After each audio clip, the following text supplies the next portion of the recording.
इस्लामाबाद में हवाई फ़ौज जे कमान जी तब्दीली वारी शानदार तकरीब रखी वई, जंहिंमें एयर चीफ सुहेल अमान एयर मार्शल मुजाहिद अनवर खान खे नई हवाई फ़ौज जी कमान हवाले कई। तकरीब दौरान रिटायर्ड थियल हवाई फ़ौज जे अॻूणे सरबराह सुहेल अमान खे गार्ड ऑफ ऑनर पिणु पेश कयो वियो।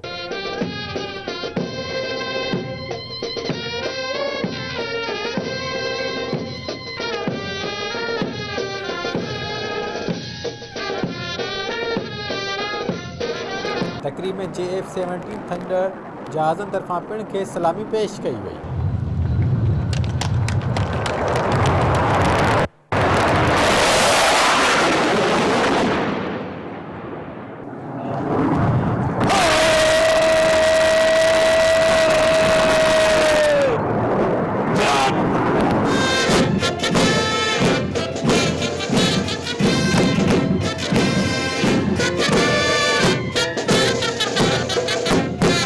एयर मार्शल मुजाहिद अनवर खान हवाई फ़ौज जो 22 सरबराह आहे। मुजाहिद अनवर खान पाकिस्तान एयर फोर्स में दिसंबर 1983 में कमीशन हासिल कई। Air marshal Mujahid Anwar Khan chairman joint chief of staff committee gold medal पिणु हासिल कयो। नए हवाई फ़ौज जे सरबराह मुजाहिद अनवर PAF अकेडमी मां एजाज़ी शमशीर ऐं बेस्ट पायलट ट्रॉफी हासिल कई। तकरीब खे ख़िताब कंदे अॻूणे एयर चीफ मार्शल सुहेल अमान चयो त हवाई फ़ौज में ख़िदमतूं सर अंजाम ॾियणु हुन लाइ एज़ाज़ जी ॻाल्हि आहे। Hardware in the hands of most competent and highly skilled professionals, ever ready to defend the aerial frontiers and guard airspace sovereignty as per the aspirations of this great nation. हुन चयो त वेझड़ाई में मुल्की बचाव वधीक मज़बूत थियो आहे। एयर चीफ सुहेल अमान चयो त हवाई फ़ौज मुल्की बचाव में सदाईं अहम किरदार अदा कयो आहे। दहशतगर्दी ख़िलाफ़ जंग में बि अहम किरदार अदा कयो। एयर चीफ सुहेल अमान चयो त हवाई फ़ौज खे जदीद घुर्जुनि मूजिबि बहितर बणायो पियो वञे।